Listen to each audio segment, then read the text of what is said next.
گھر میں لڑائی جھگڑا، میاں بیوی کی نفرت، بے روزگاری، بیماری، ایسے شیطانی اثرات کی مصیبت کو دور کرنے والی دعا۔ اللہ تبارک و تعالی رحم فرمائے۔ کوئی بھی مصیبت آ جائے، اللہ تعالیٰ سے دعا کریں، وہ کل شیء قدیر ہے۔ رسول اللہ صلی اللہ علیہ وسلم نے ایسی دعائیں سکھائی ہیں جن کی پڑھنے سے اللہ تبارک و تعالی راضی ہو جاتا ہے اور ہر مصیبت ٹال دیتا ہے۔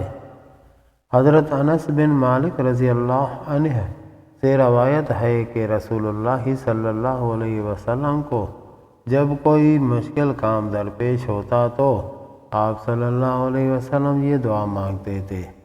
رسول اللہ صلی اللہ علیہ وسلم کسی بھی کام کے لیے دعا مانگتے تھے، لیکن ہمارے اوپر جو مصیبت ہے تو ہم اسی کام کے لیے دعا مانگے۔ دعا کا تعداد مقرر کرنے کی کوئی ضرورت نہیں ہے۔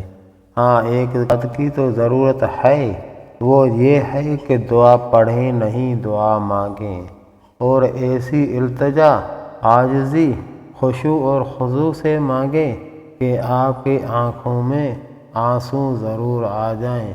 جس دن آنسو آ جائیں گے اس دن سمجھو کہ آپ کا کام بن گیا۔ دعا بالکل آسان ہے۔ یا حی یا قیوم برحمتک استغیث، اللہ تبارک و تعالیٰ کو فریاد کرنی ہے۔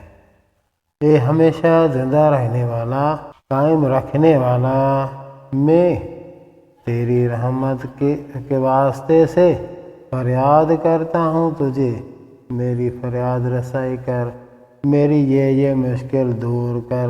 اس سے آگے اپنی جتنی بھی التجائیں ہیں، جتنی ضرورتیں ہیں، اگر وہ پیش کرو گے پھر بھی صحیح ہے، نہیں کرو گے تو اللہ تبارک و تعالیٰ خود جانتے ہیں کہ آپ کو کیا کیا ضرورت ہے۔